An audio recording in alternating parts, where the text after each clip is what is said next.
Sejam bem-vindos a mais uma aula do nosso curso de desenvolvimento web e hoje a gente vai aprender sobre CSS interno. Vamos lá para o nosso projeto. Então aqui com o nosso VS Code aberto, onde a gente parou na aula passada, a gente vai continuar com o CSS, só que agora a gente vai fazer o CSS interno. Eu vou apagar essas propriedades que a gente colocou aqui dentro do nosso CSS, porque a gente não, dentro do nosso HTML, porque a gente não vai usar ele aqui.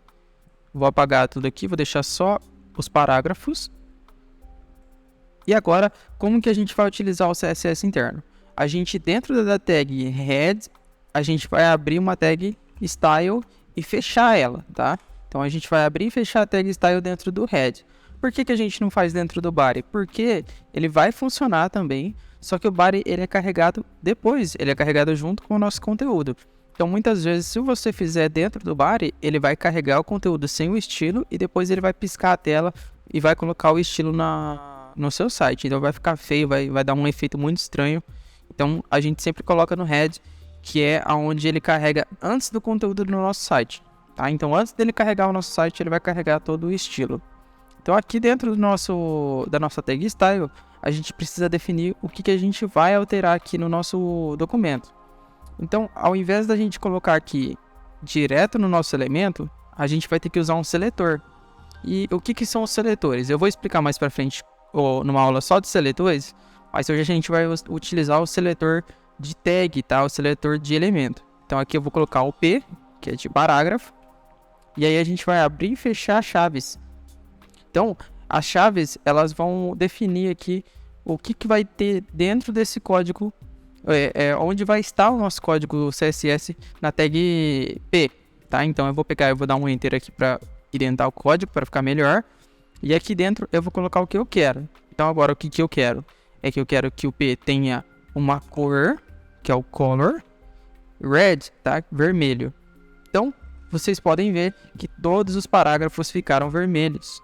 Então, isso aqui não é mais daquele jeito, ó. Lembra que a gente tinha que colocar um por um? Se a gente quisesse alterar, a gente ia ter que vir um por um alterando. Agora a gente consegue colocar em todos. E outra coisa, aqui quando a gente vai adicionar mais de uma propriedade, a gente precisa pôr o ponto e vírgula.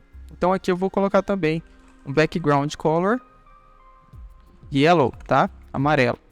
Então aqui vocês podem ver que ele ficou com o background amarelo e o texto em vermelho.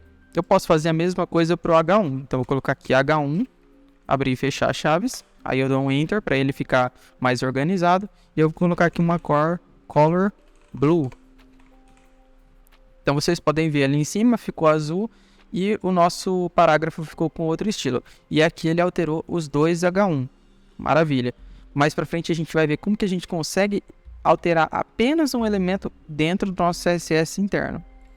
E agora, eu quero alterar somente esse parágrafo. O que eu posso fazer? Eu posso utilizar o CSS inline. Só que ele vai ser bem específico. Esse CSS inline a gente vai utilizar muito raramente. Só se a gente souber exatamente o que a gente está fazendo e para que a gente está fazendo. Então a gente vai evitar ao máximo utilizar ele.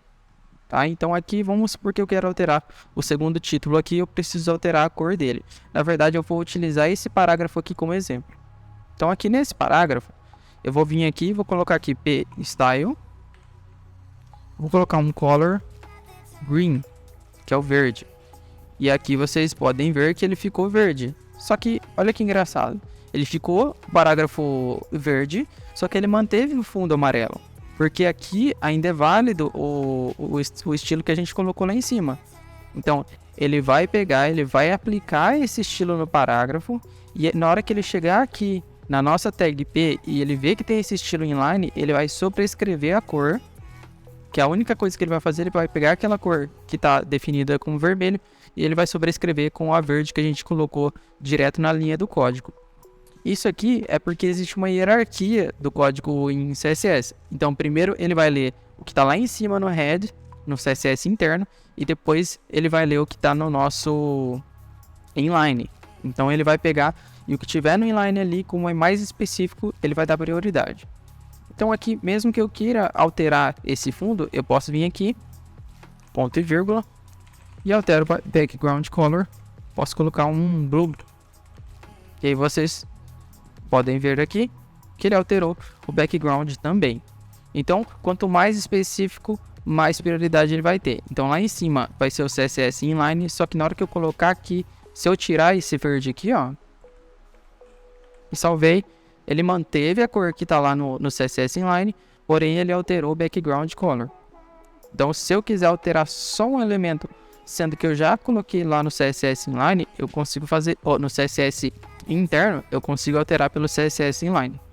E depois a gente vai utilizar o CSS externo, que aí ele vai poder modificar não só mais de um elemento, mas mais de um arquivo HTML.